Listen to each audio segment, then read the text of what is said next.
Merci de faire confiance à la chaîne Foodabridge sur YouTube. Dans cette vidéo, nous corrigeons la deuxième partie de l'épreuve d'informatique qui a été proposée au baccalauréat d'enseignement secondaire général pour les séries A, C, D, E et ABI en 2019 au Cameroun. Deuxième partie de l'épreuve d'informatique, logiciel d'application et programmation, noté sur 6 points. Première question en bleu, toutes les questions seront en bleu dans la suite. Première question, marquez sur votre copie la syntaxe erronée, 2 points. Le véritable mot ici c'est erroné. Le candidat doit comprendre que sur sa copie, il ne doit pas mettre la réponse juste, mais plutôt la fausse réponse, donc celle qui n'est pas juste. Nous venons au niveau des propositions. Nous avons la proposition petit a, que voici, la proposition petit a. Nous pouvons déjà constater qu'en JavaScript, le mot langage n'existe pas. Il s'agit du mot language. Donc ici, langage, on peut déjà noter que la réponse, la proposition A est une réponse erronée. C'est une syntaxe erronée. Donc, je pouvais déjà m'arrêter là, mais je peux vérifier la réponse B. Proposition B, language, JavaScript, c'est très bien écrit. Proposition C, script type texte JavaScript, très bien écrit. Alors, les propositions B et C ont une bonne syntaxe. La seule syntaxe erronée, c'est la syntaxe de la proposition A. D'où la proposition A est la réponse à la question. Deuxième question. La déclaration d'une fonction sous JavaScript peut se faire de la manière suivante. Deux points. Petit a, function, addition. Petit b, function, soustraction. Petit c, fonction, relation. Alors, pour déclarer une fonction, déjà, nous avons à la proposition C, le mot fonction en JavaScript ne marche pas. Donc, cette syntaxe, déjà, elle n'est pas bonne. Nous revenons aux propositions A et B. Donc, à la proposition A, nous avons function avec un F minuscule. Et à la proposition B, nous avons function avec un F majuscule. Il s'agit là d'un problème de casse. Donc, la différence entre la majuscule et la minuscule. Mais lorsqu'il s'agit du JavaScript, pour déclarer une fonction, on utilise function avec un F minuscule. D'où la réponse A, petit a. Question 3. Citez deux avantages du JavaScript. Un point. Deux avantages du JavaScript. Réponse. La rapidité dans la vérification des saisies dans les formulaires. Automatisation des calculs simples pour les pages web. Gestion des dates et des heures dans une page web.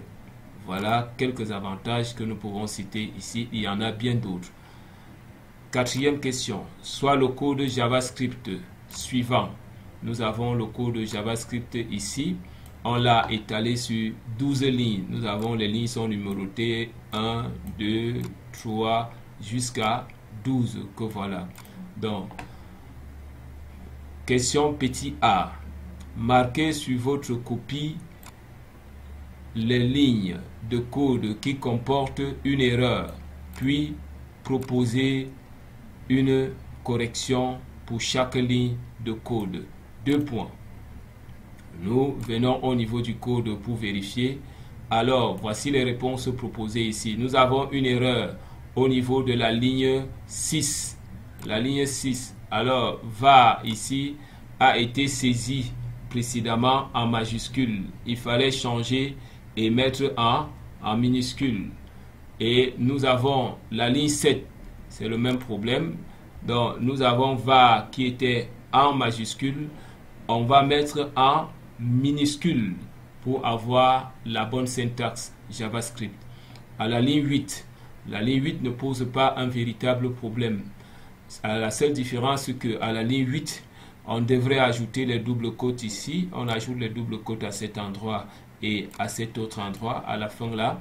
Et il faut noter qu'au moment où l'on doit, n'est-ce pas, placer l'apostrophe, comme nous avons ici, entrer le numéro de l'élément à afficher. Ici, nous avons l'élément.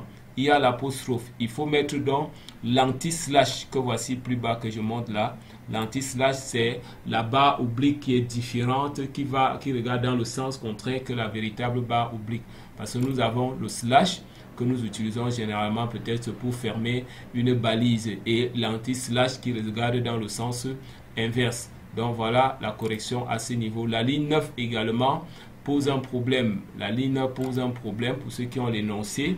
Ceci est écrit en majuscule sur l'énoncé. Alors la correction voudrait que l'on écrive alerte en minuscule. C'est un mot-clé JavaScript qui s'écrit habituellement en minuscule. Donc il y avait problème à ce niveau. C'était le premier problème. Et le second problème ici était au niveau de la variable tab. Tab ici est une variable de type tableau.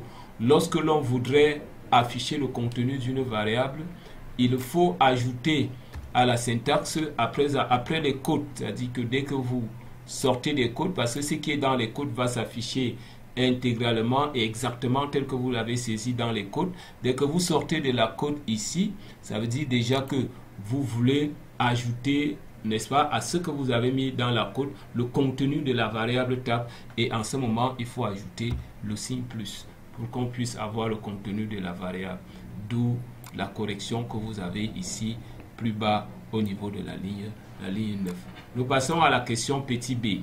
La question petit b que voici, soit la variable auteur où i détermine une position quelconque du nom d'un auteur dans le tableau ci-dessus, à quelle position du tableau se trouve l'auteur numéro 3? La question est notée sur un point.